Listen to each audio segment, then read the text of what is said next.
Welcome to the Temple of Verena.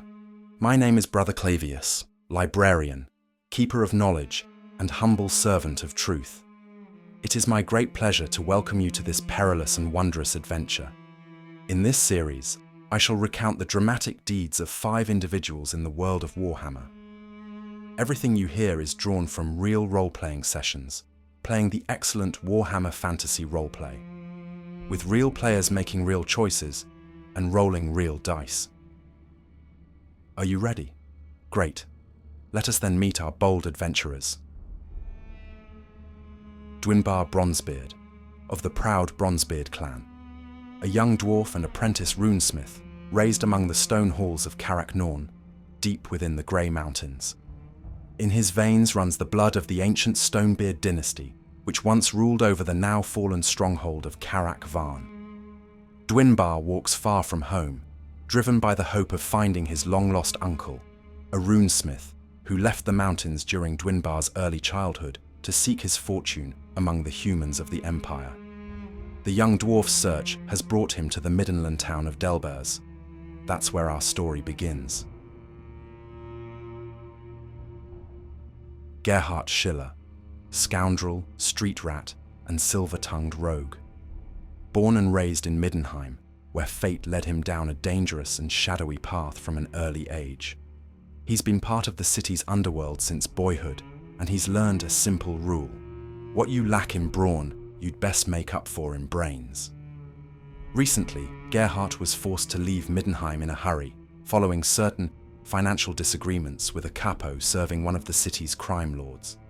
Now he hopes to find better fortune and greater wealth in the provinces to the south. Franz Schwarzholz, son of the Drakvald, woodsman and outlaw.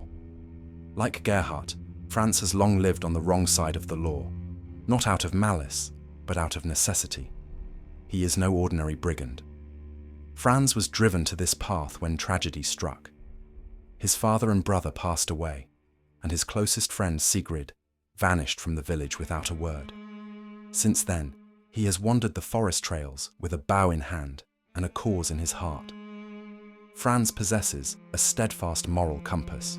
He believes that the poor and downtrodden must be shielded from the cruelty and callousness of the nobility. Whenever possible, he donates what little he can to the local temples, trusting that they will use it to aid those who suffer in silence.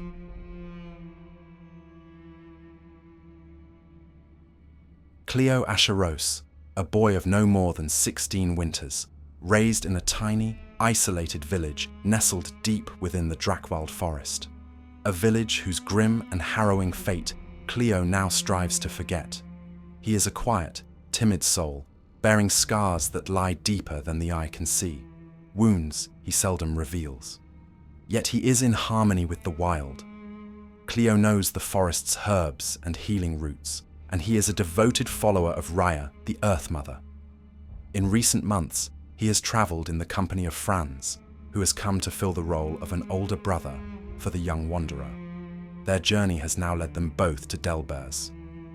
Brother Thaddeus, a man of the Church of Sigmar, an itinerant monk on a sacred mission from his superiors in his distant hometown of Salzenmund.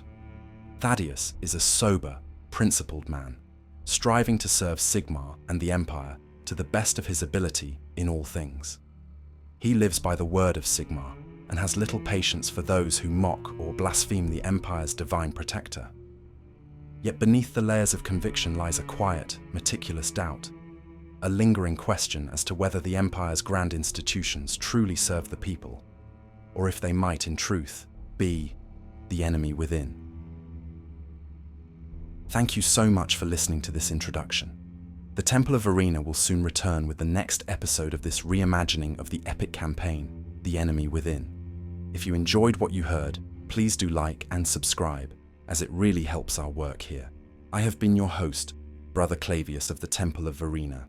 Until next time, may truth prevail.